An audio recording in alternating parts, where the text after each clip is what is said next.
ভোরের আলো তখনও পুরোপুরি ফোটেনি। কলকাতার উপকণ্ঠে অবস্থিত এক গরুর হাটের সামনে দাঁড়িয়ে আছেন কয়েকজন যুবক। তাদের পরনে সাধারণ পোশাক, হাতে কোনো অস্ত্র নেই, চোখে মুখে কোনো রাগও নেই, বরং তাদের চোখে এক অদ্ভুত শান্ত তীক্ষ্ণ দীপ্তি।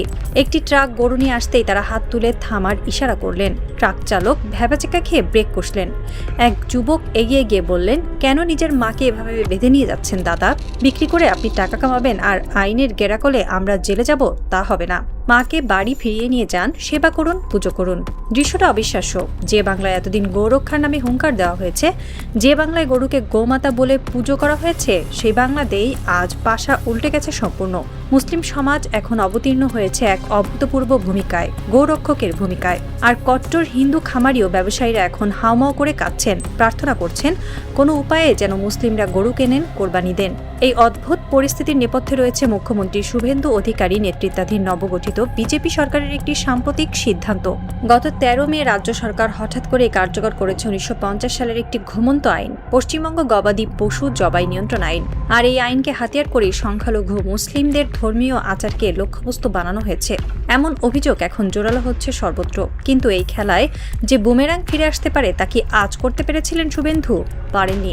আর সেই না পারার ফল এখন ভুগছে গোটা রাজ্যের গ্রামীণ অর্থনীতি। এই পরিস্থিতিতে নতুন মাত্রা যোগ করেছেন হায়দ্রাবাদের প্রখ্যাত ইসলামিক স্কলার মৌলানা মোহাম্মদ জাফর পাশা। তার এক মন্তব্য এখন সোশ্যাল মিডিয়ায় আগুন ছড়াচ্ছে, আর তাতে আরও চাপে পড়েছে হিন্দু ব্যবসায়ী ও ভারতীয় উগ্রবাদীরা।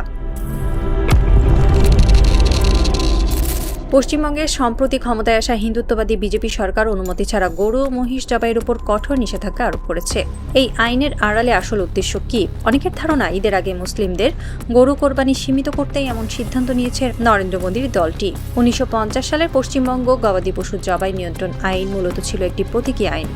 এতদিন এটি কোনো সরকারই কঠোরভাবে প্রয়োগ করেনি। কিন্তু নতুন সরকার ক্ষমতায় আসার মাত্র কয়েক সপ্তাহের মধ্যেই এই সেকেলে আইনকে অস্ত্র বানিয়ে মুসলিম সম্প্রদায়কে কোণঠাসা করার যে প্রয়াস নিয়েছে, তাতে রাজনৈতিক মহলে তীব্র বিতর্ক ছড়িয়ে পড়েছে। আইনটির মূল বিধান হলো 14 বছরের কম বয়সী কোনো সুস্থ গরু জবাই করা যাবে না, কোনো প্রকাশ্য স্থানে কুরবানি দেওয়া যাবে না, আর নিয়ম ভাঙলে সরাসরি 6 মাসের জেল। বিজেপির অতি উৎসাহী নেতাকর্মীরা এই আইনকে হাতিয়ার করে মাঠে নেমেছেন। হিঙ্গলগঞ্জের বিজেপি বিধায়ক রেখা পাত্র তো প্রকাশ্য রাস্তায় গরুর জন্মসনদ বা বার্থ সার্টিফিকেট চেয়ে বসেছেন। এই দৃশ্য সোশ্যাল মিডিয়ায় ভাইরাল হয়ে যায় মুহূর্তেই, আর তার পরিণতি যা হওয়ার তাই হয়েছে। মুসলিম সমাজ নিয়েছে এক অভাবনীয়, নীরব কিন্তু মারাত্মক এক প্রতিশোধ। এই অচলাবস্থার মধ্যেই নতুন করে আলোচনার কেন্দ্রবিন্দুতে উঠে এসেছেন হায়দ্রাবাদের প্রখ্যাত ইসলামিক স্কলার মৌলানা মোহাম্মদ জাফর পাশা। পশ্চিমবঙ্গের মুসলিমদের উদাহরণ টেনে তিনি এমন মন্তব্য করেছেন যা শুনে তাজ্জব হয়ে গেছেন অনেকেই। জাফর পাশা স্পষ্ট ভাষায় বলেছেন, পশ্চিমবঙ্গ থেকে শিক্ষা নেওয়া উচিত মুসলিমদের। যদি 1 বছরের জন্য গরু ও মহিষ কেনা বন্ধ রাখা হয়, তাহলে যারা এসব প্রাণীর কোরবানির বিরোধিতা করেন তারা বড় ধরনের শিক্ষা পাবে। এখনই সময় এসব উগ্রবাদীদের শিক্ষা দেওয়ার। তার এই মন্তব্য শুধু পশ্চিমবঙ্গের মুসলিমদের জন্য নয়, বরং গোটা ভারতের মুসলিমদের জন্য এক কৌশলগত দিক নির্দেশনা হয়ে উঠেছে। এর পেছনে রয়েছে গভীর এক রাজনৈতিক ও অর্থনৈতিক বোধ। তিনি আরও অভিযোগ করেন, হায়দ্রাবাদে যেসব মুসলিম গরু ও মহিষ কিনছেন তাদের বিভিন্নভাবে হেনস্থা করা হচ্ছে। তার মতে, রাজ্যের মুখ্যমন্ত্রী যদি এই বিষয়ে কঠোর অবস্থান নেন, তাহলে মুসলিমদের কাছ থেকে কোরবানির পশু ছিনিয়ে নেওয়ার সাহস কেউ পাবে না। কিন্তু প্রশাসন একদিকে মুসলিমদের আশ্বস্ত করার চেষ্টা করছে, অন্যদিকে গৌরক্ষকদের বাড়াবাড়ি করতে সুযোগ দিচ্ছে। এই দ্বিচারিতা বন্ধ হওয়া উচিত। জাফর পাশা রাজ্যে বসানো বিভিন্ন চেক পয়েন্ট দ্রুত প্রত্যাহার করারও দাবি জানিয়েছেন। তার কথা থেকে স্পষ্ট, এখন আর নীরবে সহ্য করার সময় নেই, বরং কৌশলগতভাবে জবাব দেওয়ার সময় এসেছে। মুসলিমদের এই কৌশলগত বয়কটের ফলাফল যা দাঁড়িয়েছে তা ইতিহাসে নজিরবিহীন। পশ্চিমবঙ্গের ঐতিহ্যবাহী সব পশুর হাট, সুনুক, পাহাড়ি, মায়াপুর, বীরশিবপুর, বাগজোলা, যে হাটগুলোতে ঈদের আগে কোটি কোটি টাকা লেনদেন হতো, রাতভর ক্রেতা বিক্রেতাদের হাঁক ডাকে মুখরিত থাকতো আকাশ বাতাস, সেখানে আজ শ্মশানের নিস্তব্ধতা। যে হাটে শত শত পশু আসতো, সেখানে আজ গোটা হাটে হয়তো মাত্র 1-2টি গরু দাঁড়িয়ে আছে। মুসলিম ক্রেতারা হাটমুখী হচ্ছেন না। তারা বলছেন, যখন গরু কেনাই অপরাধ, যখন কোরবানি দিলেই জেল, তখন আমরা গরু কিনবো কেন? আমরা ছাগল কিনবো, খাসি কিনবো। গরু মহিষতে কোরবানি না দিলেও আমাদের ঈদ হবে। আল্লাহ তো আমাদের নিয়তি দেখেন, পশু নয়। হাটের এক কোণে শুকনো মুখে দাঁড়িয়ে আছেন কয়েক প্রজন্ম ধরে দুগ্ধ ব্যবসার সঙ্গে যুক্ত থাকা হিন্দু খামারিরা। তাদের চোখে পানি, মুখে হতাশা। তারা বলছেন, এই গরুগুলো আমরা লালন পালন করেছি নিজের সন্তানের মতো, এখন এগুলো কেউ কিনছে না, কি করব আমরা? একজন বয়স্ক খামারি কাঁদো কাঁদো গলায় বললেন, আমাদের পুরো পরিবার এই ব্যবসার উপর নির্ভরশীল, এখন গরু বিক্রি না হলে আমরা কি খাবো? ব্যাংকের ঋণের কিস্তি কিভাবে দেব? বাস্তব চিত্র যে কত ভয়াবহ তা খামারিদের মুখ থেকে শুনলে স্পষ্ট বোঝা যায়। বড় খামারিদের কোটি কোটি টাকার ব্যাংক ঋণ রয়েছে। গরু পালন, খাবার, ওষুধ, পরিচর্যা সব মিলিয়ে খরচের শেষ নেই। খামারিরা হিসাব করে বলছেন, একটি গরু 7-8 বছর পর দুধ দেওয়া বন্ধ করে দেয়। তখন তাকে বয়স 14 না হওয়া পর্যন্ত বাঁচিয়ে রাখতে হলে একটি গরুর পেছনে 7.5 লাখ টাকা পর্যন্ত খরচ হবে। অনুৎপাদনশীল পশুকে খাইয়ে খামারিরা নিজেরা কি খাবেন? অবস্থা এমন জায়গায় পৌঁছেছে যে এই বিপুল লোকসান আর ঋণের বোঝা টানতে না পেরে খামারিরা এখন আত্মহত্যার আশঙ্কা করছেন। তাদের একটাই আর্তনাদ, এই গরু যদি এখন বিক্রি না হয় তবে তাদের পুরো পরিবারকে না খেয়ে মরতে হবে।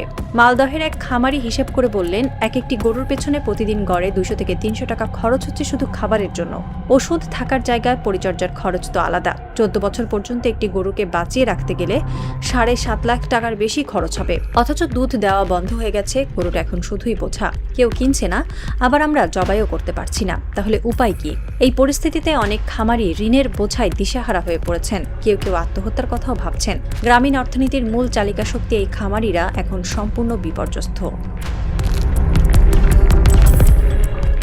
তবে এমন প্রতিকূল পরিস্থিতিতেও পশ্চিমবঙ্গের বহু মুসলিম সংঘাত এড়িয়ে বিকল্প পথে হাঁটছেন।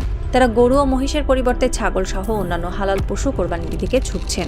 স্থানীয় এক মুসলিম ব্যবসায়ী বলছেন, আমরা চাই না কোনো সংঘাত হোক, ধর্ম আমাদের শান্তি শিক্ষা দেয়, তাই আমরা গরু মহিষ না কিনে ছাগল কিনছি। এতে আমাদের ধর্মীয় দায়িত্বও পালন হচ্ছে, আবার আইনের সঙ্গেও সংঘাত হচ্ছে না। তবে এই বিকল্প পথেরও একটা প্রভাব পড়েছে স্থানীয় বাজারে। ছাগলের চাহিদা হঠাৎ করে বেড়ে যাওয়ায় দামও বেড়ে গেছে।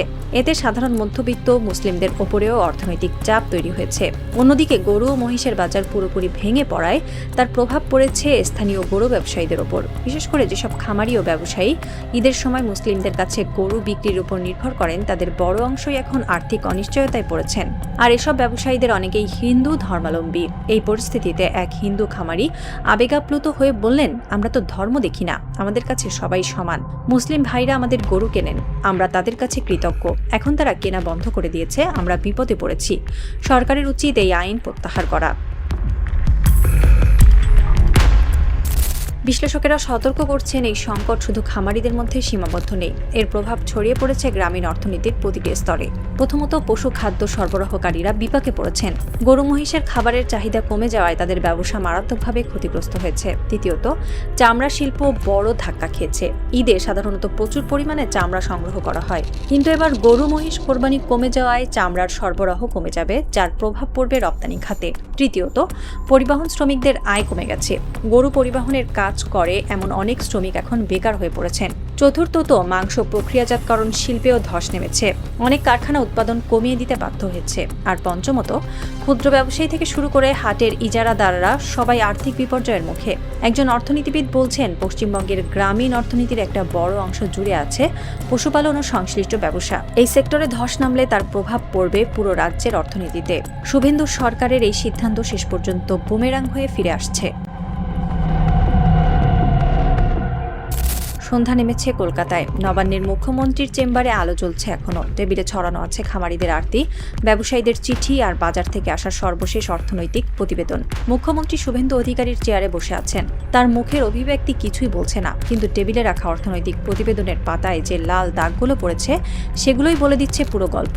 সামনে দাঁড়িয়ে থাকা এক শীর্ষ আমলা ফিসফিস করে বললেন, স্যার, পরিস্থিতি হাতের বাইরে চলে যাচ্ছে। মুসলিম বয়কটে গোটা পশু ব্যবসা ভেঙে পড়েছে। খামারিরা আত্মহত্যার কথা বলছে। ছাগলের বাজারে অস্থিরতা, চামড়া শিল্প থেকে শুরু করে পরিবহন সবখানেই ধস নামতে শুরু করেছে। দলের ভেতরও অসন্তোষ বাড়ছে। কিছুক্ষণ নীরব থাকলেন মুখ্যমন্ত্রী, তারপর ধীরে ধীরে জানালার দিকে তাকিয়ে বললেন, আমি ভেবেছিলাম আইনটা করলে হিন্দু ভোট একদম পাকা হয়ে যাবে। কিন্তু কথাটা শেষ করলেন না তিনি, কারণ তিনি জানেন রাজনীতির অঙ্ক সবসময় কাগজ কলমে মেলে না। কখনো কখনো একটা ছোট্ট ভুল গোটা সাম্রাজ্য ধ্বংস করে দিতে পারে। ঠিক তখনই তার একান্ত সচিব ছুটে এলেন, হাতে একটি ফোন। ফিসফিস করে বললেন, স্যার, দিল্লি থেকে ফোন, স্বয়ং অমিত শাহজি, খুব জরুরি। মুখ্যমন্ত্রীর চোখে মুখে এক ঝলক বিস্ময় খেলে গেল। দিল্লি থেকে এত রাতে স্বয়ং স্বরাষ্ট্রমন্ত্রীর ফোন? ব্যাপারটা নেহাত সাধারণ নয়। তিনি ফোনটা ধরলেন। রুমের বাইরে তখন নিস্তব্ধতা, শুধু টিকটিক করছে দেয়াল ঘড়ির কাঁটা। অমিত শাহ কি বললেন ফোনে? চাপ দিলেন, নাকি ছাড় দিতে বললেন, নাকি পুরো আইন প্রত্যাহারের ইঙ্গিত দিলেন? নবান্নের এই রাত কি কোনো বড় ঘোষণার সাক্ষী হতে চলেছে, নাকি আরো কঠোর হওয়ার নির্দেশ এলো? এই প্রশ্নগুলোর উত্তর অন্ধকারে, কিন্তু একটা বিষয় এখন দিনের আলোর মতো পরিষ্কার। পশ্চিমবঙ্গের রাজনীতিতে আর কোনোদিন কিছু হবে আগের মতো? মুসলিম বয়কটের এই কৌশল যদি সফল হয়, তাহলে গোটা ভারত জুড়েই তা ছড়িয়ে পড়তে পারে। আর তখন কি হবে সেটা কল্পনা করাই কঠিন।